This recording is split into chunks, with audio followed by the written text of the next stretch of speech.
Harris has been widely criticized for her approach to immigration for years. After all, her boss, President Biden, tasked her with the responsibility of tackling the border crisis back in 2021. Or did he really appoint her? Well, it seems like this week some people, particularly in the media, they want to rewrite history. Listen to this. Now, this is a little smash-up audio that we have of the media calling her the border czar a few years ago and now saying that she's not the border czar or never was. Listen to this. Quote unquote border czar. Vice President Harris was not a border czar. Meantime, Vice President and border czar Kamala Harris facing some backlash. What he said about Harris and immigration was not true. She was never appointed border czar. And this will be her first visit to the U.S.-Mexico border region since she was appointed as the border czar by President Biden. People are going to have to counter the misinformation. You already hear folks talking about the border czar. She wasn't the border czar. All right. That was this week in the media. And also the media a few years ago. But look, I have audio from that day in 2021 when Biden did appoint her with the responsibility of tackling the border. But I've asked her, the VP today, because she's the most qualified person to do it, to lead our efforts with Mexico and the Northern Triangle and the countries that help. We're going to need help in stemming the movement of so many folks stemming the migration to our southern border. So to get some clarification on all this border talk, I've invited a special guest calling in all the way from the border out of Mission, Texas, Jorge Martinez. He is a political analyst and spokesperson for the LIBRE initiative, and I've known this man for years. And in the last few years, he has organized numerous border tours for leaders across the country and probably has a lot more insight to the crisis more than our own vice president. Let's go with George here. Good morning. Thanks for calling in. Morning, Angela. Thanks for having me. It's a pleasure to be with you. You too. As you heard from my audio, and simply just watching the news, why is there this immediate denial that Kamala Harris was ever the border czar under President Joe Biden? There's an immediate denial because they know they have failed the American people on border security. As you said, I live here on the border. I want my family to be safe, and not just my family, but all Texans and all Americans, because border security is no longer just an issue with border states, but it's for all states now, because Kamala Harris has not done her job as border czar to secure the border, to work with Border Patrol. And in this entire time that she was border czar, which was 2.5 months into the presidency, Biden's presidency, she not once talked to, at that time, Chief Raul Ortiz, and she has not once talked to the current Border Patrol chief, Jason Owens. So what has she done? The reality is nothing.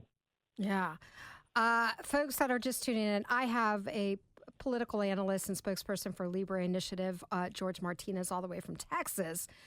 Now, while everyone was debating whether or not Harris was the border czar this week, on Thursday, the House voted on a resolution to condemn Harris' handling of the southern border, 219 to 196, with 6 Democrats voting alongside Republicans. Now a resolution is just a simple expression of sentiments, but does this vote truly represent the sentiments of the majority of Americans, or is it a political move by Republicans to delegitimize Harris? Well, I think the important part here is also those 6 Democrat votes. There was a poll done by the LIBRE Institute just recently that showed that 73% of Hispanic voters are in favor of border security. There's bipartisan support. 60% of Hispanic Democrats want to see border security. And one of those members in Congress that Democrat voters have voted for this resolution is my former Congressman Henry Cuellar. He's out of Laredo, Texas. And this guy here, he has openly said, I'm for border security. Now, he has advocated against the wall, but he's worked with Border Patrol, and he's a border town congressman and has been in that role for many, many years. So I think you're seeing, especially state Democrats here where I'm at, that are more in line with a moderate approach where we want to secure the border. So I hear it's just the reality that Kamala Harris, Biden, they have not done their job, and unfortunately has taken the acts of state lawmakers to take some action. Thanks to Governor Greg Abbott, our border czar, Michael Banks, in Texas, who Governor Abbott appointed. He's a former Border Patrol agent, and our legislator that passed a lot of border security measures this last year and went into effect in January.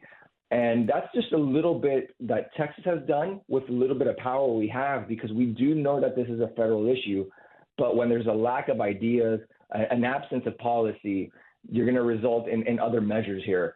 And it's unfortunate that we're at this point, but this is the reality we live in. So you mentioned this poll. You said it was the LIBRE Institute, which is your sister organization. Where can people find that information? Yeah, you can go to libreinstitute.org to find the poll. Okay, great. Now, do you think with the presumptive nominee Harris now on the top of the ticket, do you think there's going to be any sway with Hispanic voters? Because there's been this poll after poll, whether it's your poll or someone else's poll, shows this shift of Hispanics going away from Biden, not necessarily towards Trump, but just like stepping away. Do you think some of those Hispanic voters will gravitate towards Harris because she's some new blood all of a sudden? I think they have a lot of challenges when it comes to Biden and Harris, because Bidenomics does not work. And Hispanics, their number one issue, as many Americans, is the economy. And 88% of Hispanic voters believe that the American dream is harder to achieve now than it was prior to the Biden presidency and Kamala as well, right? So that's going to be their biggest challenge. And they're looking at the difference between this Trump years versus now. And many people that I get to talk to in the Hispanic community are saying, hey, my family was better off under the economy of President Trump versus Bidenomics that isn't working for us. So they're looking at multiple issues, not just border security or immigration, but the economy is going to be the biggest thing that Kamala is going to have to go through, and that's going to be the biggest challenge for them. Well, thank you. I really appreciate you calling in today, George. I hope to have you back on here again, because I think this is not the last time we're going to be having this discussion about the border. Oh, I appreciate it. Thank you so much for the invite. I'd love to be back. You're welcome.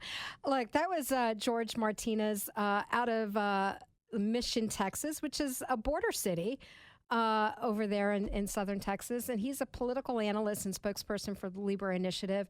I wanted to bring him on because that organization has been talking about this issue for quite some time. And like I said, he has organized numerous border tours for leaders across the country to get a close eye on what's actually going on there. And a lot of these people have probably gone there more times than our own vice president, who was appointed the border czar. So what's going on here? Why is the media and Democrats trying to hide from the fact that she was appointed by Biden to lead on tackling the border crisis? Is it because they know they can't campaign on that issue? Kind of like what Jorge Martinez was saying, that you know, they can't defend the issue because they failed on the border security? I tend to agree with that. I want to hear your thoughts. Why all of a sudden this switcheroo to rewrite history on the fact that that Kamala Harris was appointed border czar? Give me a call at 410-467-WBAL or send me a text at the Pizza Bowlies line at 410-467-9225. This is Angeletta Vilez on WBAL News Radio 1090 and FM 101.5.